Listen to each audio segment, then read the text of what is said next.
Joining us now is Tony Perkins. He's Family Research Council President. He's the author of this book, No Fear.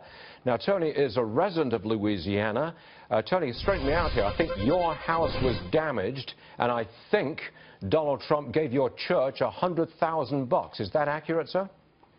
It is accurate. My house flooded. I am the interim pastor of the church there, and I'm grateful to Donald Trump. I called him, his campaign, talked with Steve, and asked them if they would come down and bring some attention to this, and they took the gamble, and they said, we don't want any media, we just want to come down and look at it. And as I toured with him and Mike Pence, they were astounded at the damage, and thankfully them coming down here has brought the attention to what's taken place. Now, he did not want a photo op, and am I right in saying that when he met with individual victims, he met with them in private? There were no cameras during those meetings. Is that accurate, Tony? There were some media that were there. There were a few that came along local, obviously, when the word spread that he was coming down here. But he did not have the press corps traveling him. He made very clear at the front, and they asked me not to say anything, that he was coming down. This was arranged within about a 12-hour period. And so we honored that, but yet word spread quickly. But it was genuine that he came down to assess this.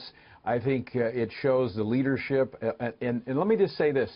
What is happening, like at our church, one of the first calls I made was the Samaritan's Purse, which Franklin, within 48 hours, was set up on our site, where over 800 people have made application to have their homes gutted just in the area around our church.